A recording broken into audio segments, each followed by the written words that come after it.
12월 16일 중보기도 제목에 우리들 교회 사무처장님이신 김종철 집사님의 부인 김은희 집사님이 이제 위암이라는 판정을 받았다고 기도 제목이 올라왔어요.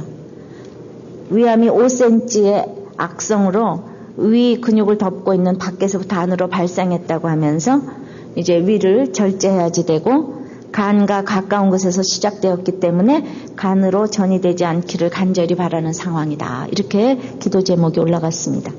그리고 이제 여러 차례 기도 제목이 더 올라오면서 22일 오전 8시부터 오후 5시까지 9시간에 걸친 그 김은희 집사의 수술이 끝났는데 수술 결과를 보고 드린다 그러면서 집사님의 종양은 역시 악성으로 6cm가 아닌 10cm였다고, 종양이 컸기 때문에 종양만 떼어내는 수술은 못하고 위를 모두 절제해내는 대수술을 했다고 하는 겁니다. 그리고 위를 전체를 다 떼어내면서 이제 식도하고 장을 연결해야 되는데 장이 소장과 대장이 또 거꾸로 돼 있어 기형으로 생겨가지고 그것을 갖다 붙이는데 보통은 기계로 딱 붙여야지만 딱 붙는데 3번이나 시도하다가 그걸 못 붙이고 이제 그 손으로 꼬매했다는 거예요. 굉장히 앞으로 음식 먹을 때 터지기가 쉽고 위험하고 이제 그런 얘기를 하면서 그걸 수술을 하다가 또 옆에 담도를 건드려가지고 담도를 또 꼬매고 나왔어야지 되고, 그래서 누구도 이 수술을 3시간 할 거를 9시간 그냥 웬만한 사람이면 덮어버렸을 거다. 김은희 집사님은 이미 장기가 안에 5개가 없어 5개. 그래서 이제 2번 다시 수술을 이제 할 수가 없는 그런 기가 막힌 상황에서 이제 앞으로가 더 힘들 거다. 왜냐하면 그 너무나 10cm가 커서 다른 데도 아무래도 전이가 된 것 같다.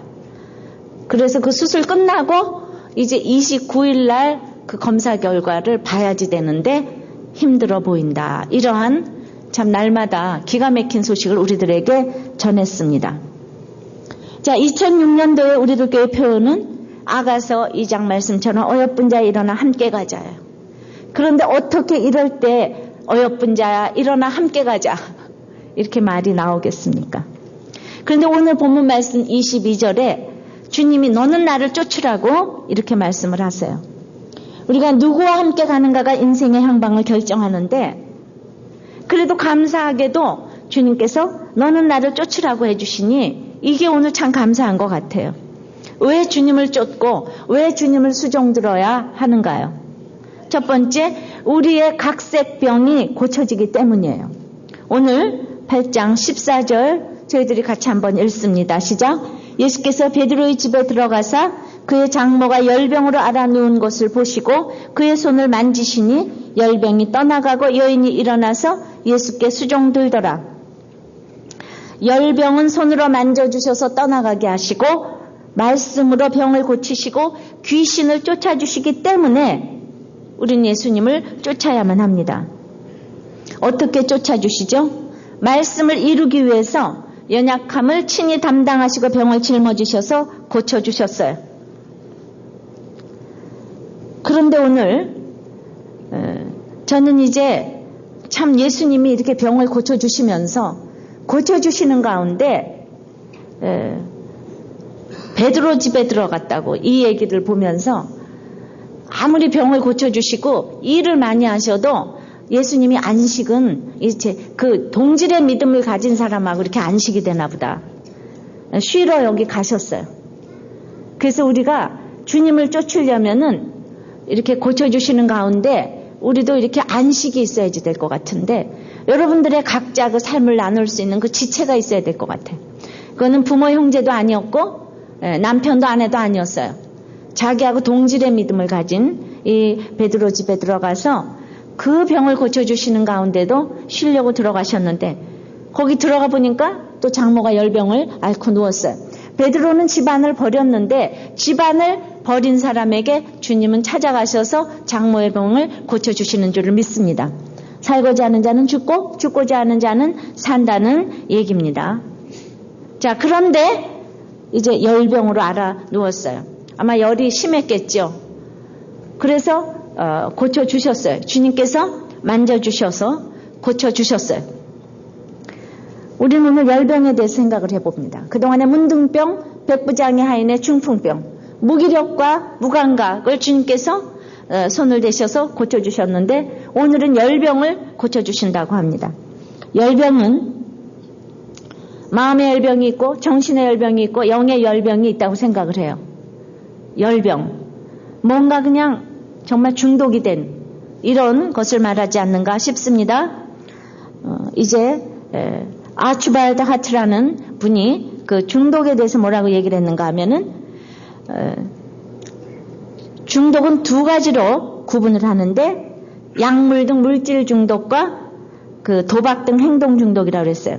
그런데 행동 중독은 물질 중독보다 더 강한 힘을 발휘해서 대부분 숨겨진 중독이기 때문에 사회가 이 같은 은폐를 용납하는 경향이 있다는 데 큰 문제가 있다고 했습니다. 그러면서 그 중독 중에 세 가지 중독의 형태를 말하면서 첫째 육신의 중독, 그것은 술이나 마약이나 도박을 하고 싶은 이 특정한 행동을 하고 싶어하는 중독이라는 것.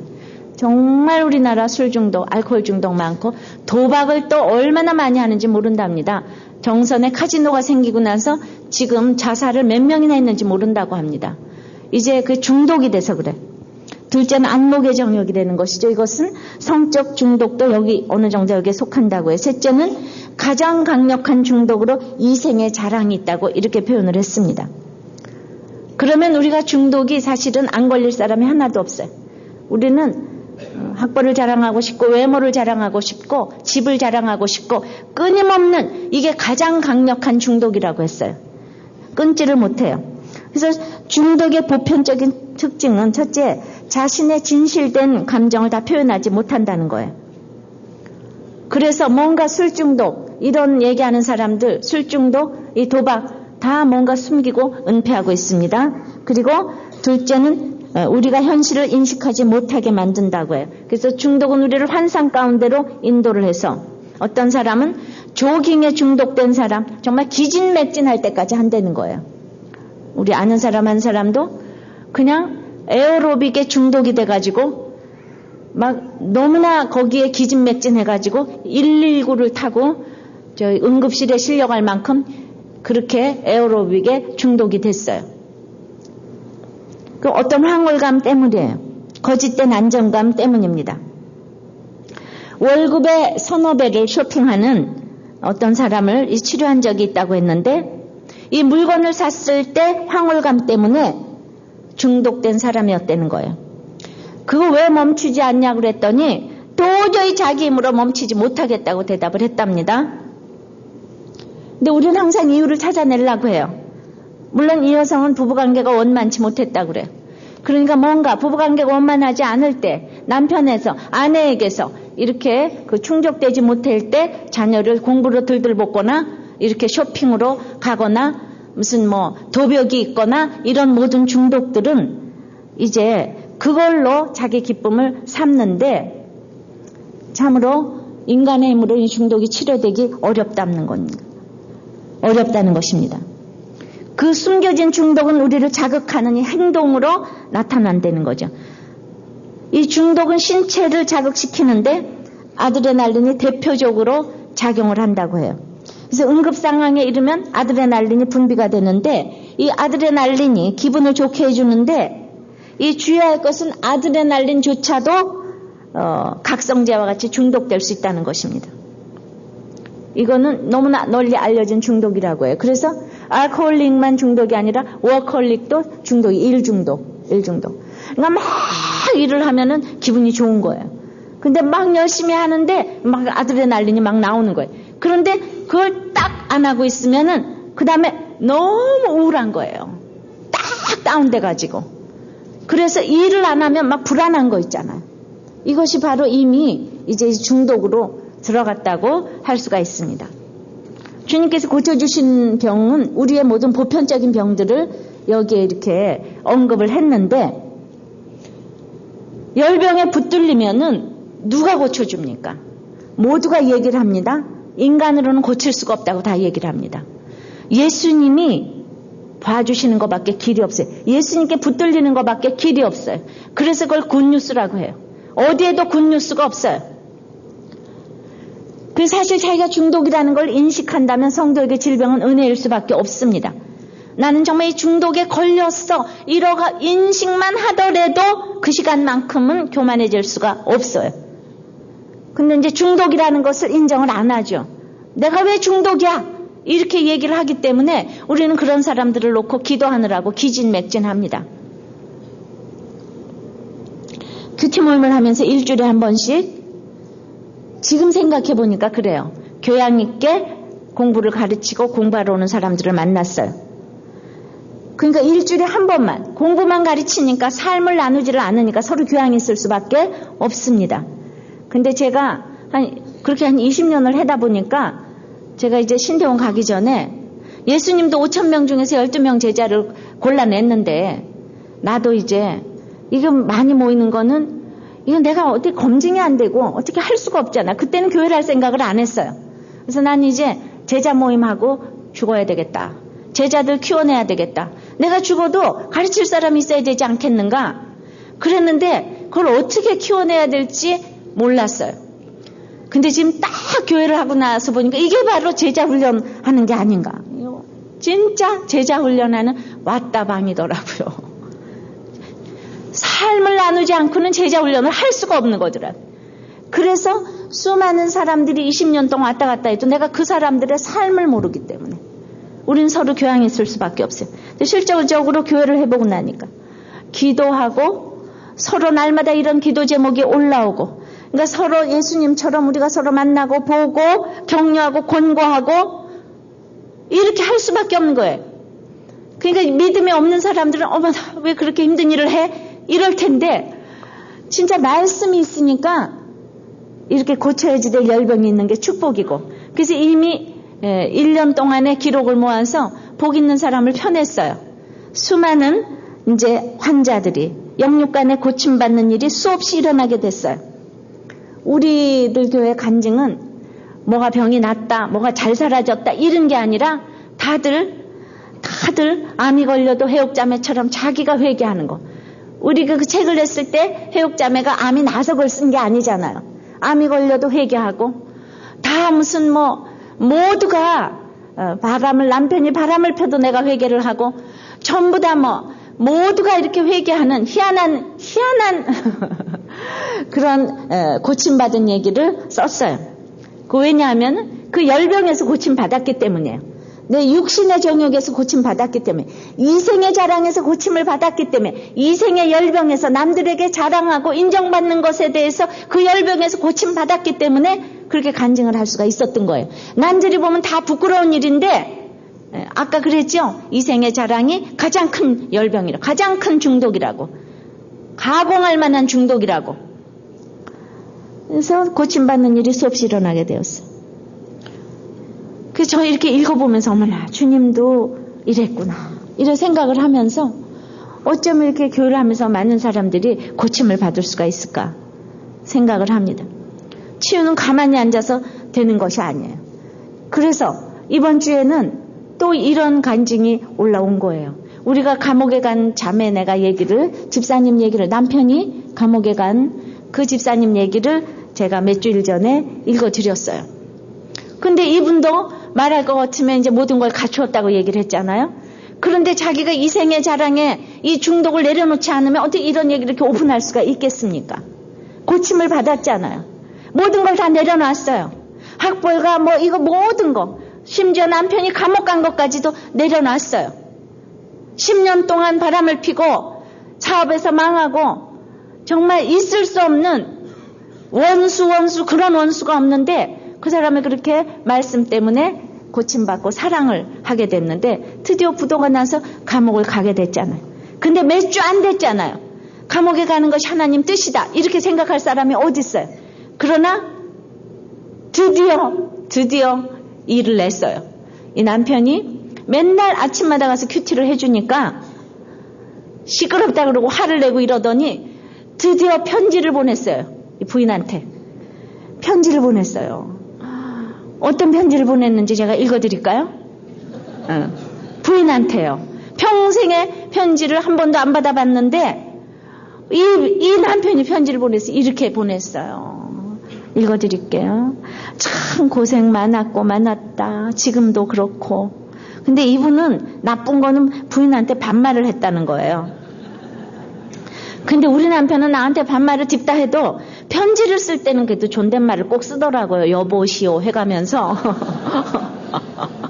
잘 있으시오 뭐 이러면서 하는데 이분은 이렇게 반말을 썼어요. 그래서 너무 반말이 약간 은혜스럽지가 않아서 제가 약간 반말은 약간 감추고 읽어드릴게요. 참 고생 많았다고. 지금도 그렇고. 그러니까 당신 말대로 하나님의 주권적 은혜가 임하고 있으니 곧 축복받는 가정이 될 것이다. 육적이 아니라 영적으로 영원한 생명을 소유한 하나님의 백성으로 선택해 주셨으니 우리 가정이 얼마나 축복받은 가정입니까? 그렇게 살아갑시다. 이 땅에 사는 하늘나라 백성으로 당신 나 아이들 그리고 부모님 동생들 모두에게 그리스도의 복음을 전하며 하늘나라에서 주님 뵐 그날을 소망하며 그렇게 삽시다. 이 땅에서 복 주시면 좋은 거고 우리 애들은 우리처럼 안 살면 좋을 텐데 육신을 입고 살고 나는 더욱이 세상에 오래 나가 있어서 주의 백성으로 살아가는 게 힘들 때가 많습니다. 요즘은 주님의 축복이라는 게 이 땅에서 주의 백성으로 살아가는 게 힘들지 않도록 성령의 은혜를 주시는 게 정말 축복이라는 생각이 듭니다. 항상 그렇진 않지만 믿음이 날로 성장해 갑니다. 흠없고 온전히 주님 앞에 설 수 있도록 훈련시키시는 주님을 바라보려 합니다. 지금처럼 계속 기도해 주십시오. 제가 그 어투만 좀 고쳐서 읽는 거예요. 예. 주의 은혜가 충만해 잘 감당할 수 있도록 그리고 회심하고 결단하고 살아갈 수 있도록 미워하지 않고 원망하지 않고 연단되도록 하나님 나라와 그의 의를 구하며 살아가도록 빨리 만나도록 내일 아침에 보자. 내일 아침에 봅시다. 못난 남편이지만 생일을 축하합니다. 정말 박수를 쳐야 되는 거 아니에요? 이 집사님이 그랬어요. 많은 식구들이 생일 축하해 주었지만 그 어떤 생일보다 황홀한 생일이었지만 남편의 이 편지는 10년의 가슴 아팠던 생일을 다 보상하고도 남는 크나큰 선물이었습니다. 때가 되면 이렇게 돼요. 남편이 제게 이런 편지를 보낸 것이 주께서 내 원수의 목전에서 내게 상을 베푸신 것이 아니고 무엇이겠습니까? 그렇게 하나님께 외쳐도 변하지 않는 남편의 모습에 눈물 짓는 나를 보고 수많은 사건을 통해 내 원수는 나를 비웃고 조롱했었습니다. 원수가 나를 삼키려고 울부짖었지만 하나님께서는 내 기도를 들으셨습니다. 응답해 주셨습니다. 땅이 진동하고 산의 터가 요동했습니다. 이것이 응답일진데 두려워하고 슬퍼하는 것은 하나님을 헷갈리게 하는 것이겠죠. 실컷 기도했더니 얘가 왜 이러냐 하실 것 아니겠습니까?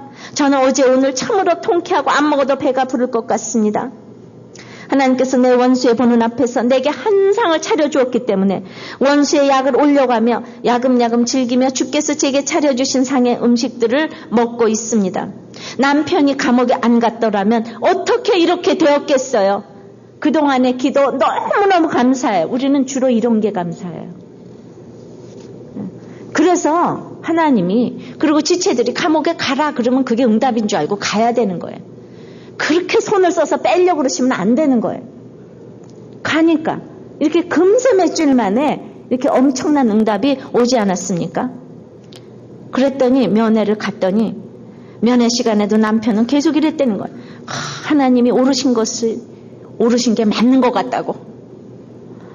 그러니까 내가 여기 왜 있냐고 짜증을 내고 이러더니 그러니까 이곳에 있어야 할 동안은 잘 묶여 있겠다고 이렇게 얘기해. 묶여 있겠다고. 이게 양육의 효과가 막 나타나죠. 묶여 있겠다고. 그러니까 이제 한 걸음 더 나가서 어차피 있을 거 옆에 사람 전도 좀 하지요. 이렇게 얘기를 하니까 안 그래도 내가 한 사람을 집중적으로 전도하고 있다고 기도해 달라고.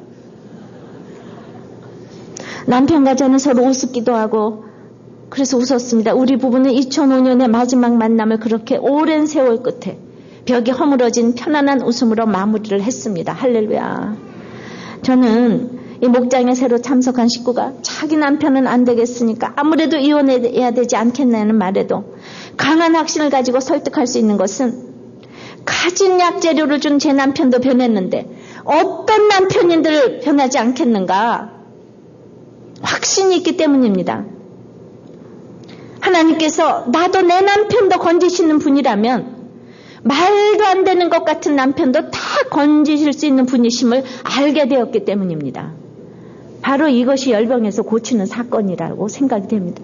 고쳐졌죠. 자기가 고쳐지니까 남편이 고쳐졌어요. 정말 이 남편이 고쳐진 거는 정말 기적이에요. 우리 남편이 고쳐진 것만큼 기적이에요. 이 사람이 강하거든요. 강하고 잘났거든요. 여러분들도 희망을 가지시기를 바랍니다. 그래서 오늘 이렇게 열병이 떠나가고 귀신 들린 자가 그래서 이제 많이 데리고 왔어요. 그래서 말씀으로 귀신들을 쫓아내 주셨어요. 참으로 사단은 C.S. 루이스가 이렇게 얘기했어요. 귀신의 가장 뛰어난 전략은 귀신이 자신이 존재하지 않는 것처럼 위장하는 거라고. 귀신이 없다. 귀신이 있어요. 천의 얼굴을 가지고 있어요. 천사의 얼굴, 악마의 얼굴로 귀신이 있어요. 백성들은요, 얼마나 불쌍한지 저물매 데려왔어요. 왜냐하면 안식일에 이렇게 뭘 운반을 하면 안 되니까 환자도 운반하면 안 돼요. 그래서 그날 안식일이 지나도록까지 기다렸다가 이렇게 법을 지키느라고 지켜도 이 백성들의 사모함을 보시고 고쳐주셨어요. 지금도 이렇게 전통에 매여서 참으로 사모하면서도 어쩔 줄 몰라 하는 수많은 사람들, 그 마음의 진실함을 보시고 하나님께서 고쳐주실 줄을 믿습니다. 어떻게 고쳐주는가요? 17절 읽습니다. 이는 선지자 이사야로 하신 말씀에 우리 연약한 것을 친히 담당하시고 병을 짊어지셔도 담을 이루려 하십니다. 이 자매가 남편의 연약함을 담당했어요. 그리고 그 말씀을 이루는 거예요. 이 자매가 시편 23편을 그대로 말씀대로 이걸 적용을 해서 올렸어요. 그러니까 말씀을 이루는 거예요. 연약함을 담당하는 거예요. 그 남편이 바람피고 부도났는데 뭐가 인생이 기쁘겠어요. 그때 연약함을 딱 담당하는 거예요. 얼마나 힘들겠느냐. 인생은 예수 없으면 뭔가 다 쾌락으로 갈 수밖에 없어요. 악하고 음란하게 살 수밖에 없어요. 그러니까 내가 먼저 그 사람의 허무함을 내가 가서 만져주는 거예요. 그래서 내가 당한 것처럼 내 증에 짊어져야지 돼. 이것이 바로 그 열병을 떠나가게 하는 예수님 같은 태도라고 생각을 합니다. 그래서 오늘 이제 보고 만지고 쫓아내야 될 열병이 무엇인가? 말씀으로 쫓아야 될 귀신은 무엇인가? 나의 각색병은 무엇인가? 여러분들이 좀 생각해 보시기를 바랍니다. 이제 열병이 났어요. 얼마나 기가 막힙니까? 병이 났다니까요. 그러면 우리가 이제 막 주님을 따르고 싶잖아요. 너는 나를 쫓으라 그러니까 아멘! 오늘 몇백 명의 집사님들을 임명하고 이제 기도를 받았어요. 이제 너는 나를 쫓으라, 예수님을 쫓으라 그랬어요. 그런데 이제 주님을 따르는데 두 번째는 장애물이 있다 그러잖아요. 고쳐주시니까 내가 따라가지만은 그런 장애물이 있다 그래요. 첫 번째는 자원함이 장애물이래요. 즉 다시 말하면 나의 열심이 장애물이라는 겁니다. 18절 19절 봅니다. 예수께서 무리가 자기를 애워쌈을 보시고 저편으로 건너가기를 명하시니라. 한 서기관이 나와 예수께 말씀하되 선생님이 어디로 가시든지 저는 쫓으리이다.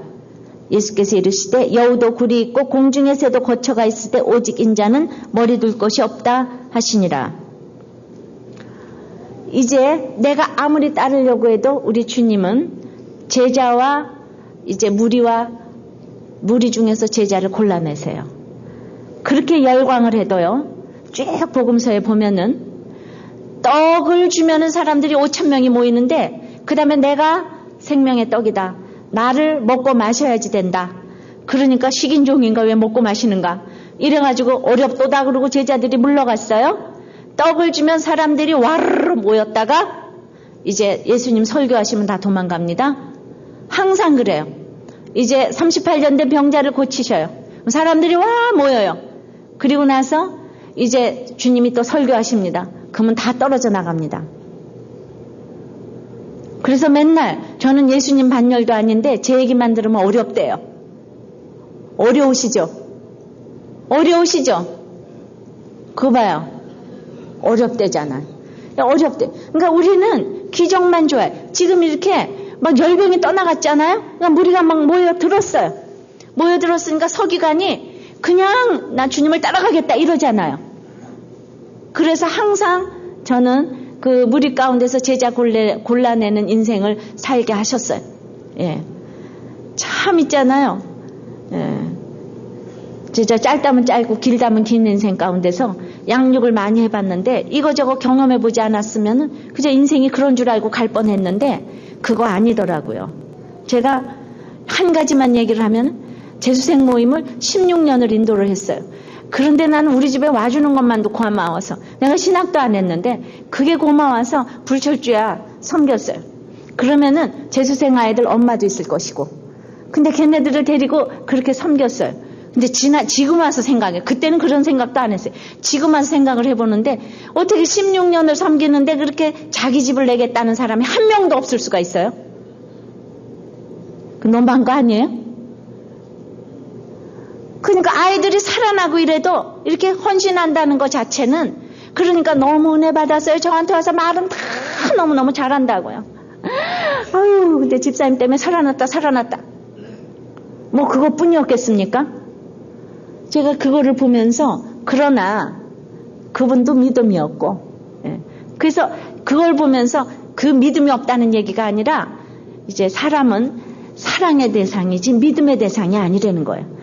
내 남편도 나를 버리고 가는 판에 뭐 그냥 내 공부 왔다고 끝까지 끝까지 붙어 있어야 될 이유가 뭐가 있습니까? 가장 사랑하는 부모도 남편도 다 버리는 판인데 그러니까 그런 걸 겪고 나니까 정말 그 사망의 음침한 골짜기를 지나면서 아무리 원수 같은 사람을 만나도 이제 상을 베푸시는 주님을 제가 만나게 됐어요. 이 모든 걸 넘어서는 어떤 사람을 만나도 그럴 수 있겠구나 이 생각이 드는 놀라운 축복을 허락해 주시는 거예요. 이 땅에서 우리는 그걸 알고 가게 하시려는 하나님의 뜻이 있는 거예요. 사람은 언제나 만나면 떠날 수 있어요. 그러니까 무리가 자기를 애워싸움을 보고는 절로 가라 하잖아요. 이 사람들이 모이는 것이 서기관, 그러니까 그 서기관이 왜 모여들었나 그 이유를 말해주잖아요. 그러니까 네가 나를 그렇게 따르려고 하니? 그런데 여우도 굴이 있고 공중나는 새도 거처가 있지만 난 머리 둘 것이 없단다. 그래도 따라갈래? 이렇게 얘기한 거잖아요. 그러니까 이 서기관이 아니요. 그러고 갔잖아요 지금. 아니요 갔잖아요. 서기관은 그 당시로는 아주 엘리트예요. 그리고 성경을 너무나 많이 알고 있는 사람이에요. 최고의 기득권층이에요. 엘리트예요. 모든 것을 다 갖춘 사람이에요. 이런 사람이 지금 우리들 교회 등록하겠다고 왔어요. 근데 제가 우리 교회는 성전이 없는데요. 여우도 굴이 있는데 우리들 교회는 교회가 없는데요. 이렇게 얘기를 했을 적에 알았어? 이러고 가버렸다는 이 사람이.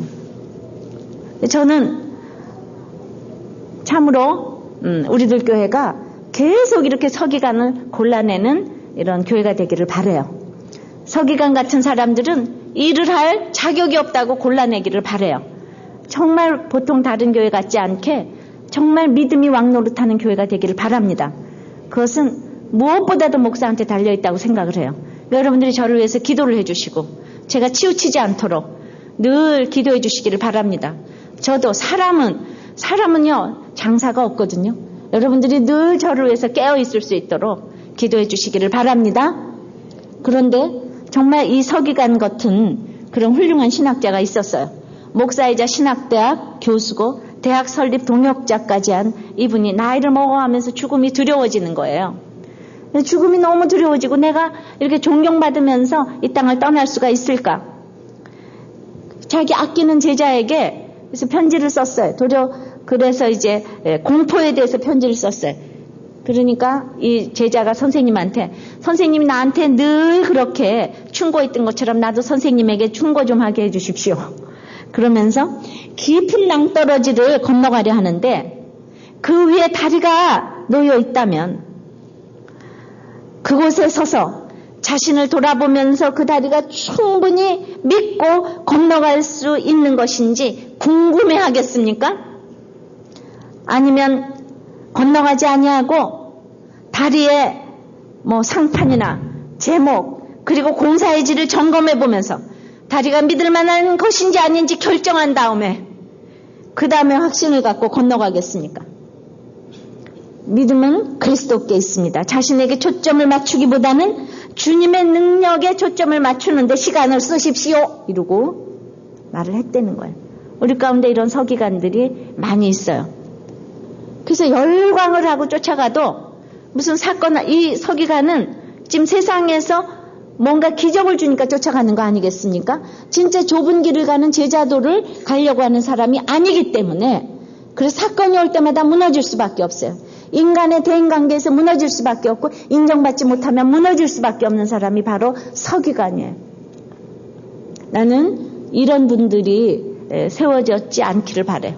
오늘 집사로 세워주시고 사역자로 세워주신 분들이 참으로 이런 서기관 같은 이런 믿음으로 정말 섬기지 않게 되기를 바랍니다. 참으로 주님을 좁은 길을 가면서 의의 길로 인도하신 주님의 명령을 잘 듣고 따라가기를 바랍니다. 이제 두 번째 장애는 가족이에요. 21절 제자 중에는 따라가고자 해도 주여 선생님이여 주여 나로 먼저 가서 내 부친을 장사하게 허락하옵소서.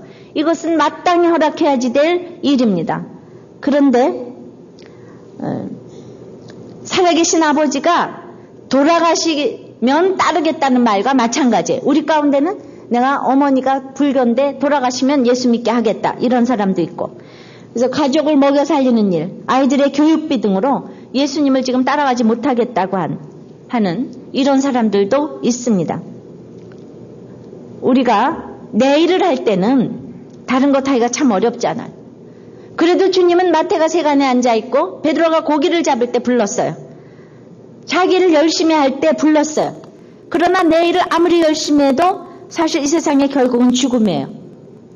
그러니까 영적으로 죽은 자들로 자기 집에 죽은 자들을 장사하고 너는 영생 얻은 산자이기 때문에 하나님 나라 전파해서 생명을 얻게 하라 이겁니다. 산자는 산자의 일을 해야 된다. 그러니까 이 사람은 아주 진지하지만 가족의 의무 때문에 세상의 의무 때문에 마음을 잡지 못하는 사람이에요. 근데 워낙 가족의 의무를 잘하고 있기 때문에 저는 가족에게서 면제를 받았다고 생각을 합니다. 왜냐하면 이 사람 보고 따르라 그랬잖아요. 서기관은 따르라는 소리를 안 했는데 부친을 장사하게 하소서 이 사람은 따르라 그랬어요. 워낙 큰 일을 맡기시려면 가족을 하나 되게 해주셔서 면제받게 해주시던지 윌리엄 캐리나 요한 웨슬레처럼 부인과 하나 되지 않은 채로 면제받게 해주시는 경우도 있어요. 근데 내가 예수 믿고 나면 이 세상의 정보다는 구원에 대한 의무감이 생겨요. 근데 그런 것이 안 되고 자신도 없고 자원함도 없지만 그 마음을 아시는 하나님께서 이렇게 나를 쫓으라 해주셨습니다. 그렇지만 예수님 일하겠다고 가족 구원에 대한 애통도 하나도 없으면서 아프리카 인도 선교 간다고 하는 그런 거는 곤란한 거예요. 장사 지내려는 것은 짧은 기간에 이루어지는 일이기 때문에 이 사람은 하나님에 대해서 이 일을 아예 안 하려는 사람은 아니라는 거예요. 장례라는 일 자체는 아주 급한 일이지만은 세상 일이기 때문에 여기서 주님께서 말씀하시고자 하는 것은 급한 일보다는 중요한 일을 하라 이런 뜻이 있는 거예요. 그것이 하지 말아야 될 일이 아니라 그래서 우리가 급한 일하고 중요한 일하고 얼마나 사람들은 혼돈났는지 모릅니다. 난疾병 치유 이거 너무 급한 일이에요. 그리고 사람들이 목매달아요. 그리고 똑같이 예수 일을 해도 뭔가 이렇게 다해 공동체처럼 이렇게 사람들에게 밥을 먹여주고 하는 또 꽃동네처럼 눈으로 나타나는 일은 전 국민적인 호응을 얻지만은 그들을 말씀으로 돕고 양육하는 일은 너무도 중요하지만은 전혀 호응을 받지 못하고 있어요. 그러나 이 사람이 그 부친의 장사를 하겠다는 이 말씀을 듣고 불러내시고 양육을 하셨어요. 그러니까 여러분들 두 번째 이 가족이 장애라는 말은 참으로 급한 일보다 중요한 일을 먼저 하라는 것. 베드로가 자기 집안을 버렸는데 주님은 장모를 살려주시잖아요. 내가 주의를 하는 것은 절대로 이원론이 아니에요. 가족을 사랑하지 않는 게 아니에요. 근데 진짜 우리 가족의 구원을 위하여서 내가 구속사로 예수를 십자가를 길러놓고 걸어가야지 되는 적용이 있다는 거예요. 그러니까 우리 가족 때문에 가족을 버려야지 될 일이 있다는 겁니다.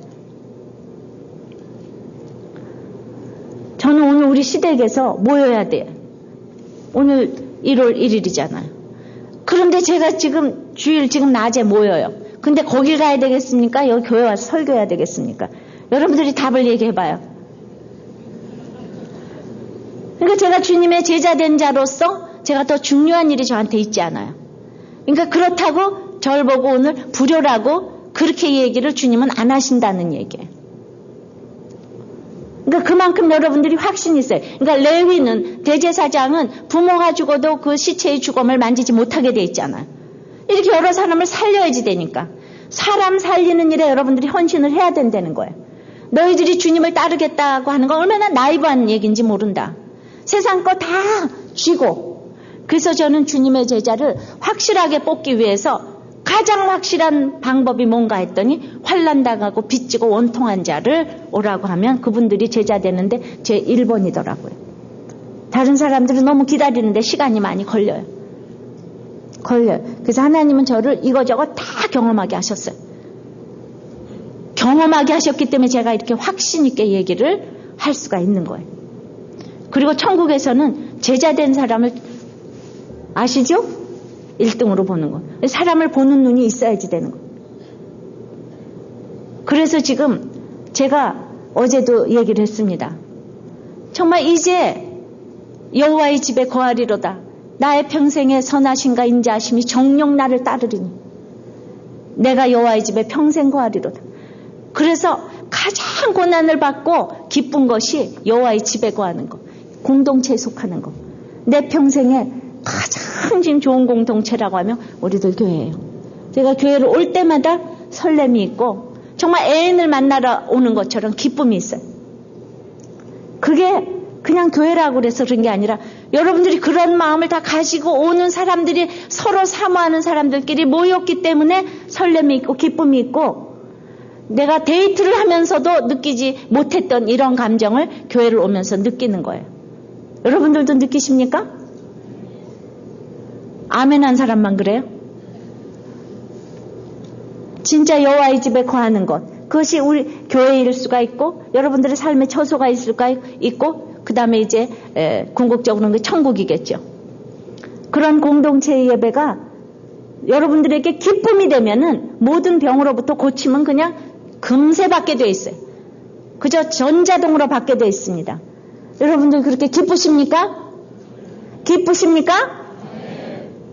그 한참 제가 물어보고 그렇게 대답하는 사람들은 수상한 사람들인 거예요. 그러니까 병이 좀 더 와야 돼요. 하나님이 아직 훈련하실 그게 있어야지 돼요. 일생을 살아보면서 이거저거 다 해보고 나니까 이렇게 같이 모여서 예배 보고 서로 기도하고 격려하고 이게 최고의 기쁨인 거예요. 이거보다 더 기쁨은 없는 거예요. 하나님은 오라 그러시면 우리 다 내려놓고 가야지 돼요. 그러면 주님 앞에 와가지고 술 먹다 왔다, 바람 피다 왔다, 집 짓다 왔다 이럴 거예요. 오늘 내가 뭐를 하는가 그걸로 하나님은 카운트하실 줄을 믿습니다. 그래서 제가 그렇게 여전한 방식으로 일을 한 그 우리 서두에 말했던 우리 김종철 집사님, 김은희 집사님 얘기를 제가 안 할 수가 없는 거예요. 사실 그 급한 일이죠. 암이 걸렸어요. 그 다음에 워낙 망했어요. 그런데도 불구하고 지금 몇 년을 그렇게 큐티를 열심히 했어요. 그리고 온 교회를 너무 열심히 봉사를 했어요. 그러니까 모든 사람들이 혀를 삐죽이면서 저렇게 열심히 하다가 부인이 암이 걸렸구나 이러면서 정말 비웃는 사람도 있었겠죠. 있었어요. 아니 글쎄 같은 그렇게 집사님, 내가 어떤 집사님이라고 말하지 않겠지만은 김종철 집사님이 병 걸리면은 아니 나는 죄를 많이 져서 그렇지만은 그 집사님이 병 걸리면 이건 너무한 거 아니냐 그러면서 막 저한테 그냥 막 뭐라고 그러더라고요. 그래서 내가 집사님이 그러니까 일이 안 되는 거라고 제가 아직도 해석이 안 돼. 그러니까 이런 해석을 해야 되니까 이런 사건이 오는 거예요. 자, 그래서 악성 종양이라고 그랬어요. 해보니까 다시 수술을 해봤더니 과연 악성 종양이다. 그 의사가 한 말을 그대로 우리 홈페이지에 기도 제목으로 올렸습니다. 이제 너무나 힘든 일이 기다리고 있고 살아도 이게 언제 빵꾸가 날지 모르고 뭐 여러 가지가 너무 암담한데 연말이라서 집사님은 너무너무 바쁜 거예요. 근데 교회 일 하나도 빵꾸 내지 아니하고 여전한 방식으로 여전히 와서 그때마다 말씀이 더 들어와서 18일자 깨끗함을 받으라. 이거에 완전히 해결받다고 간증을 그때부터 했어요. 25절에 지난주일에는 내가 가서 고쳐주리라. 믿은 대로 될지어다. 아멘.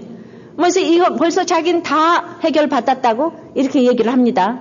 그래서 제가 지난주 이제 그 검사를 하고 이제 29일 날 그 조직검사 완전한 수술을 하고 났는데 다른데 전이된 것 같아서 다시 다 떼어서 조직검사를 했어요.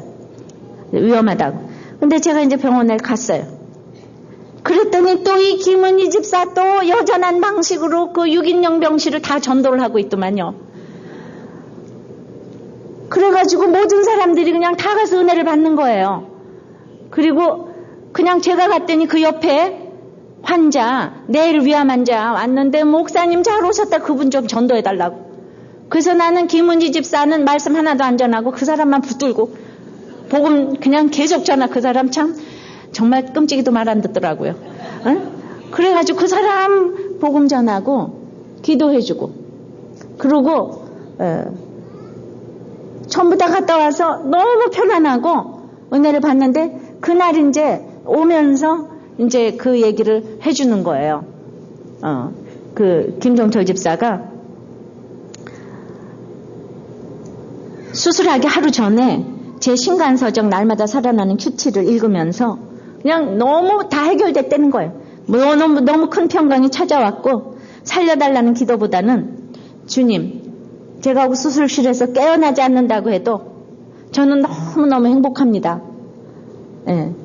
제가 그때 병원에 갔을 때 이 얘기를 들었어요. 그 얘기를 엊그저께 임 집사님이 이거를 올려주셨는데 그래서 그렇게 이제 너무 행복하니까 이렇게 행복을 준 사람이 누구겠어요? 우리들 교회고 또 목사님이니까 기도가 저절로 나와서 교회와 목사님을 위해서 기도를 하고 그 다음에 힘든 지체들 또 알고 있는 지체들을 한 사람 한 사람 이름을 불러가면서 다 기도하고 그리고 주일학교 초등부 지금 정말 그 가르치시는 분이잖아요. 초등부 아이들을 또 한 명씩 떠올리면서 그들을 위해서 가정 다 기도를 딱 하고는 그 다음에 수술실에 도착을 했다는 거예요. 그래서 그 얘기를 해주니까 정말 제가 그날 가가지고는 야 정말 두 분이 진짜 우리들 교회에서 양육받은 태도를 완전히 보여주신 거예요. 지금 돈이 없고 병이 걸려서 죽게 생겼는데 그래서 제가 그랬죠. 뭐 돈도 없는데 김종철 집사가 아유 저기 누가 이 사람한테 시집 오겠냐고. 시집 올 사람이 없어서 살려줄 거라고 내가. 응? 뭐가 돈이 있어야지 시집을 오야지. 성격도 못 됐고 저랬는데 그냥 아유 올 사람이 없다고 이러니까 우리가 다 웃었다고요.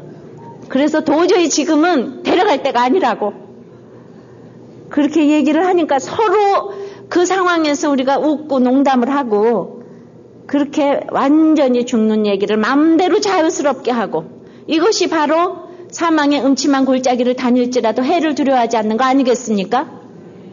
그랬어요. 그런데 저는 그렇게 사실 수고하신 집사님이 병이 걸렸다 그러니까 정말 날마다 정말 기도가 되더라고요. 제가 왜 기도가 안 되겠습니까? 근데 하나님이 우연이 없잖아요. 우연이 없고 우리들 교회 뭐 이렇게 또 업그레이드 시켜주시려고 이런 사건이 오는가. 그런데 글쎄 29일 검사 결과가 목요일날 나온 거예요. 그런데 우리 의료진이 상상할 수 없는 최고의 결과가 나왔다고 축하한다 그러면서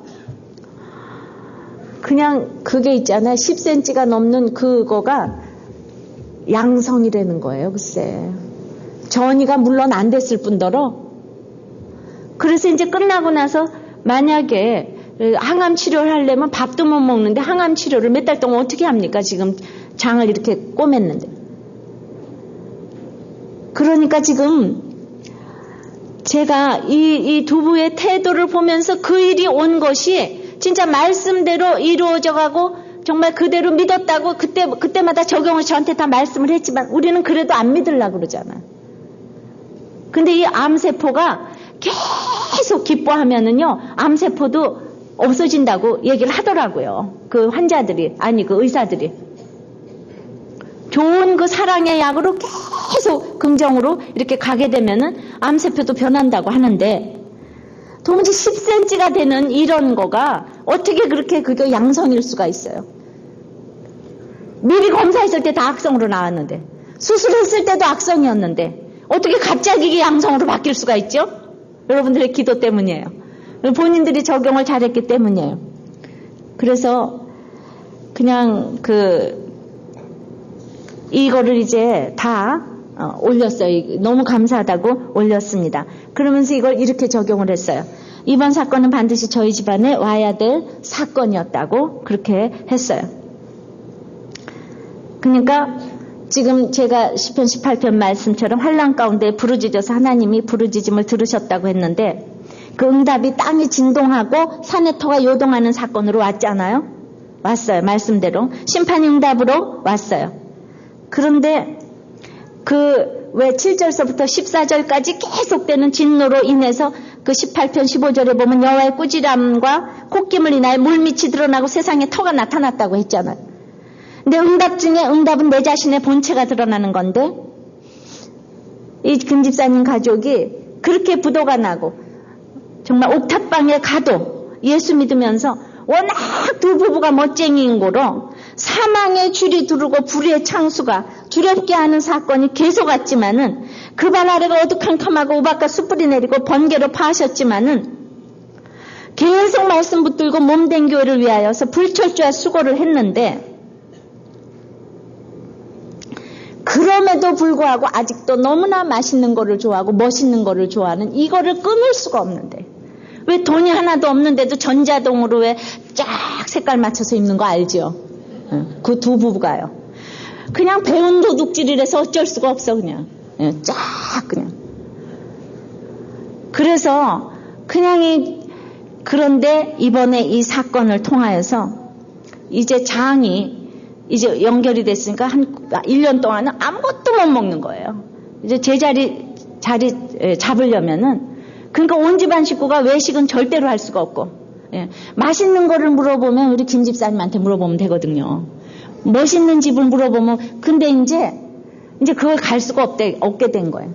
그러다 보니까 음식을 못 먹게 되니까 저절로 이제 살이 빼지고, 그렇게 부인 보고 살 빼라고 그랬는데 살이 저절로 이제 빼질 것이고, 남편은 홀쭉 부인은 이러는데 맨날 그거 가지고 타박했다는 거예요. 타박하니까 이렇게 하나님께서 해주셨다. 그러다 보니까 감정이 절제가 되고, 시간이 먹을 일이 없으니까 시간이 남아날 거고, 그러니까 하나님이 그냥 완전히 200% 응답해 주셨다. 어떻게 생각해요? 제가 금식을 해보면은요, 밥을 안 먹으면 사람이 화를 낼 수가 없어요. 혈기가 날 수가 없어요. 그러냐 이러면서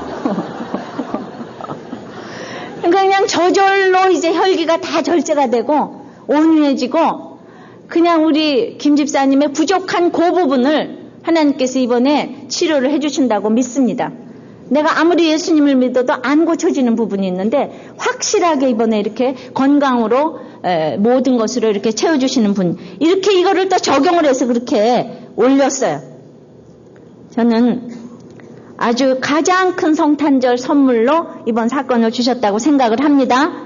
그래서 여전히 하나님께서는 우리의 열병을 고쳐주시고 너는 나를 쫓으라의 본을 이 집사님 부부로 보여주셨다고 생각을 해요. 그래가지고 그날 갔다 오는데 이번에 정말 하나님 고쳐주신다면 그냥 유연주일 학교를 그냥 온 마음으로 섬기겠다고, 그동안에도 온 마음으로 섬겼는데 더 온 마음으로 사랑합니다 하잖아요.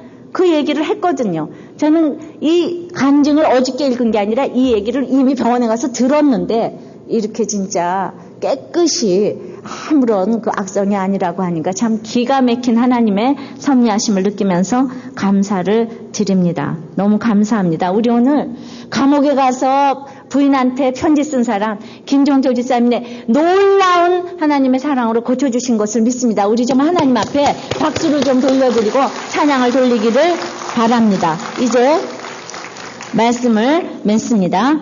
이제는 너는 나를 쫓으라의 의미를 정말 확실하게 여러분들이 알게 됐을 줄을 믿습니다.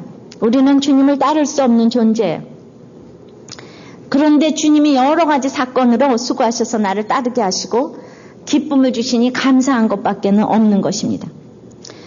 나의 모든 고난은 어떻게 반응하는가에 따라서 이방이 그들의 견고한 곳에서 떨며 죽게로 나오지만 우리가 세상 사람과 전혀 다를 것이 없어서 똑같이 두려워하다가 지옥 백성이 되든지 정말 둘 중에 하나예요. 어떻게 반응을 해? 감사하든지 떨든지.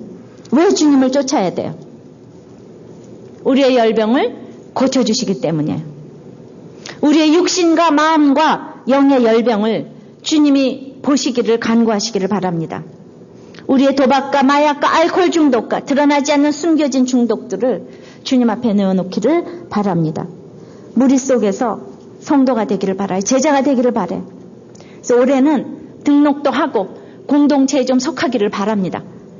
그것이 여러분들이 빨리 모든 병에서 중독에서 낫는 지름길이에요. 돈이 아무리 많으면 뭐합니까? 주의 일을 안 하면은 끝이 좋을 수가 없어요. 여러분들이 아무리 잘나셨어도 이제 무작위로 예수께서 피 흘려 죽어주신 공동체, 그 암호하거나 만나는 이 공동체에 들어와서 여러분들의 교만을 보셔야 돼요. 암호하거나 맺어주는 이 교회 공동체에 들어오셔서 여러분들의 돈도 지위도 상관이 없이 만나는 이 교회 공동체에 들어오셔야지만 여러분들의 중독이 끊어질 줄 믿습니다.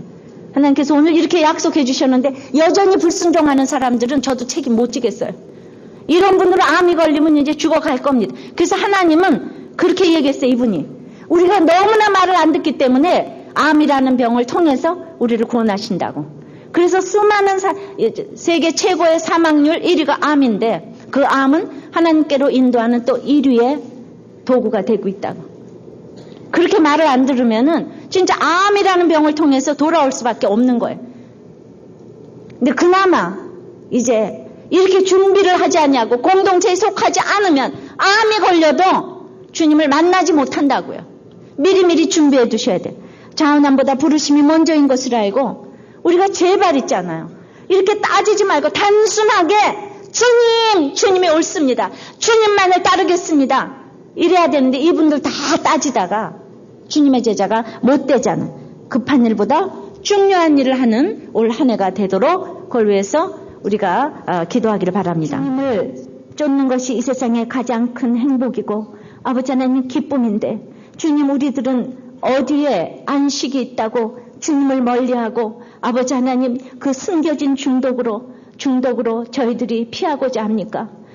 아버지 하나님 우리 예수님도 병을 고쳐주시면서 베드로의 집에 가서 안식을 하셨는데 아버지 하나님 같은 믿음을 가진 사람 집에 가서 안식을 하셨는데 우리는 어디에 가서 안식을 하고자 합니까? 주님 이생의 자랑의 열병이 가장 무서운 중독이라고 했고 아버지 하나님 그 외에도 우리 가운데는 마음의 열병, 육체의 열병, 영의 열병 아버지 하나님 너무나 많은 열병의 중독 가운데 있는 것을 주께서 아십니다. 주님 참으로 지금 알코올 중독입니까? 주님 도박의 중독입니까? 마약의 중독이 있습니까? 아버지 하나님 이것을 고칠 분은 주님밖에 없다고 하시오니 주님 베드로 장모를 보신 주님 만져주신 주님 우리 집안에 오셔서 만져주시옵소서. 그 중독이 끊어질 수 있도록 아버지 하나님 인간의 힘으로는 누가 무슨 일을 해도 아버지 하나님 어찌할 수가 없습니다. 주님이 오셔서 이 새벽도에 오셔서 만져주시옵소서. 주님 중독이 그 열병이 떠나가게 도와주시옵소서. 이제 인생의 기쁨이 아버지 하나님 참으로 그 현실 도피가 아니라 주님께로 나오기를 원합니다. 주님 그렇게 우리의 사랑하는 식구들을 열병에서 구해내기 위해서 우리가 연약한 것을 담당하기를 원합니다. 미워하는 것이 아니라 그 약점을 담당하며 아버지 하나님 그가 인생이 허무해서 그러는 것을 내가 먼저 불쌍히 여기고 손을 잡고 기도하며 사랑할 수 있는 마음을 허락하여 주시옵소서. 주님, 우리는 날마다 기도하지만은 내가 그 약점을 담당하려는 마음이 없는 것을 주께서 아십니다. 참으로 아버지 하나님 짜증나며 가르치고 정죄하려는 저희들을 불쌍히 여겨 주시옵시고 이제 열변이 떠난 것만 좋아서 서기관처럼 주님을 따르겠다고 하는 일이 있음을 고백합니다. 아버지 하나님 또한 주님을 따르려고 할 적에 막상 따르려고 할 적에는 내 부친을 장사하게 하소서 핑계가 나오는 저입니다. 주여 불쌍히 여겨 주시옵시고 이제 급한 일보다 중요한 일을 할 수 있도록 역사하여 주시옵시고 참으로 주님을 쫓는다는 것이 아버지 하나님 어디 나가서 세계 평화를 하는 것이 아니라 먼저 내 삶에서 아버지 하나님 참으로 중요한 일을 분별해낼 수 있으며 산자회를 할 수 있는 저희들이 될 수 있도록 주여 은혜를 내려 주시옵소서. 주님 모든 열병이 떠나가게 도와주시옵소서. 주님 열병이 떠나가기를 명합니다. 주님 나사렛 예수의 이름으로 열병이 떠나가게 도와주시옵소서. 모든 중독이 떠나가게 도와주시옵소서. 아버지 하나님 여전한 방식으로 그래서 주님을 섬길 수 있도록 주님 내가 먼저 아버지 하나님 그렇게 적용하고 살 수 있도록 또한 은혜를 내려 주시옵소서. 예수님 이름으로 기도합니다. 아멘.